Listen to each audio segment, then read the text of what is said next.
மரக்காண பக்கத்துல 8ஆம் வகுப்பு படிச்சுட்டு வந்த யூடியூபர் சவுக்கு சங்கருடைய மகன் தூக்கிட்டு தற்கொலை செய்து கொண்ட விஷயம் தான் பலருக்குமே அதிர்ச்சி கொடுத்திருக்கு. விழுப்புரம் மாவட்டம் மரக்காணம் பக்கத்துல இருக்க நடுக்குப்பம் பகுதியில தான் பிரபல யூடியூபரும் அரசியல் விமர்சகருமான சவுக்கு சங்கருடைய முன்னாள் மனைவி ஆர்த்தி மகன் தியோ ஆலிச தாத்தா பாட்டி அரவணைப்புல வளர்த்துட்டு வந்தாரு. இவர் மரக்காண பகுதியில இருக்க ஒரு தனியார் பள்ளியில தான் 8ஆம் வகுப்பு படிச்சுட்டு வந்தாரு. மாணவர் தியோவோ ரீசெண்டா சரியா படிக்கலன்னு சொல்லப்படுது. இதனால படிப்புல கவனம் செலுத்துமாறு அவருடைய தாயார் ஆர்த்தி சிறுவனை கண்டிச்சதா தெரியுது.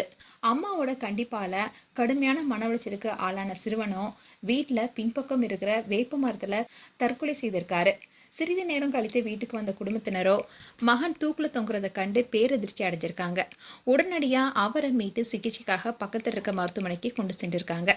ஆனா அவரை பரிசோதித்த மருத்துவரோ சிறுவன் ஏற்கனவே உயிரிழந்து விட்டதா தெரிவிச்சிருக்காரு. இந்த சம்பவம் குறித்து தகவல் அறிந்த மரக்காணம் காவல்துறையினர் சம்பவ இடத்துக்கு விரைந்து போய் சிறுவனுடைய உடலை கைப்பற்றியிருக்காங்க. அதுக்கப்புறமா உடற்கூராய்வு பரிசோதனைக்காக புதுச்சேரியில இருக்கிற தனியார் மருத்துவமனைக்கு அனுப்பி வச்சாங்க.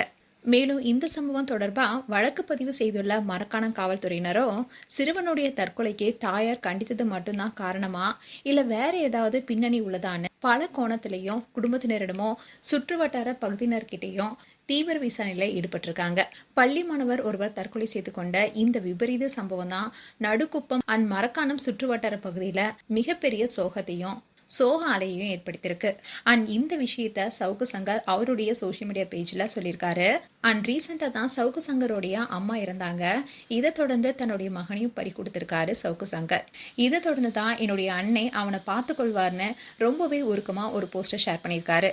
இந்த விஷயம் தான் பலருக்குமே சோகத்தை கொடுத்துருக்கு. மேலும் சவுக்கு சங்கர் குடும்பத்துக்கு எங்களுடைய ஆழ்ந்த இரங்கலை தெரிவித்துக் கொள்றோம். உங்களுடைய இரங்கலை கமெண்ட் செக்ஷன் சொல்லுங்க. இது போன்ற வீடியோஸை பார்க்க நியூஸ் தமிழ் கிட்ஸ் சப்ஸ்கிரைப் பண்ணுங்க அண்ட் மறக்காம நோட்டிஃபிகேஷன் பட்டனை கிளிக் பண்ணுங்க.